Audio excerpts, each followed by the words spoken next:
Hey everyone, it's Ann here from Annmakes. Welcome into the studio. It's been a hot minute, I know. So here I'm showing you a quick DIY of how to upcycle those old CD-ROMs and DVD-Rs that we may have lying around like I do, since I have quite a lot of junk in my house. I went ahead and started making what I call these art tiles. I got the idea from seeing other YouTubers on making videos about this. I believe her name is Secret Soto is the one that inspired me for this, and also Pink Poodle Crafts. So you should check out their videos. They go into more length about how they do this, but I just wanted to give you the short and quick version. So I have these old CDs, the kind that are writable, and I cleared off the layer of shiny silver by just using pieces of masking tape and peeling off the layer. That simple. Once the CD is clean, or somewhat clean, I score the plastic several times on both sides. I am using a cutting mat as a surface protector, as well as a way to guide my cutting. So I try to make squares that I find are the right size. So there you go. I get all these little squares, these little clear tiles.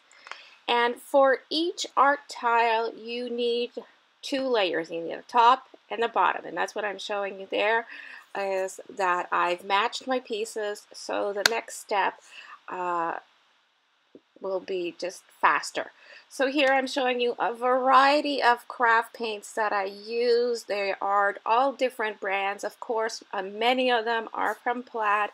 I especially like using any type of metallic craft paint for this project. I'm showing you here, and I'm sorry, this part of the footage is really jumpy. I was having some issues with the tripod again, so I had to hold the phone with one hand and paint with the other.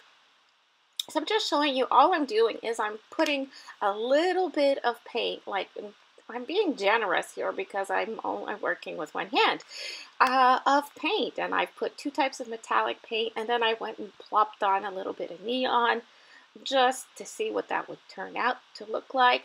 And I really like my art tiles to be blingy, shiny, and bright. So on many of them, I added just a little bit of glitter, just some regular glitter that I sprinkled over the paint. And there I'm using a cupcake liner to catch the extra glitter. So that's another tip for you. And then I just have to pick up the cupcake liner, and it's easy to fold it so it, I can pour the rest of the glitter back into the jar. The next step will be to melt these little babies. I'm showing you the like cookie sheet that I melt them on. It's a very small cookie sheet. I use a toaster oven that I have dedicated for these kinds of weird crafts in my studio. I don't want to do this in the main part of my house or in my kitchen, where any odors would be very offensive and possibly dangerous to the rest of my family. So I've covered the painted tile with another piece of clear tile, popped them into the toaster oven. I set my toaster oven to broil and for 10 minutes. Now these tiles, because of my oven, did melt faster than the 10 minutes. So you have to watch what you're doing. And here is the result. Once they've melted, pulled them out, I've let them cool down. Here are a bunch of tiles that I made, and I just wanted to show you how quick, how easy, and fun and addictive this craft is. So I hope you enjoyed this video. Please give it a thumbs up if you did. Please like, comment, share. Don't forget to subscribe if you haven't. Thanks for watching. Bye.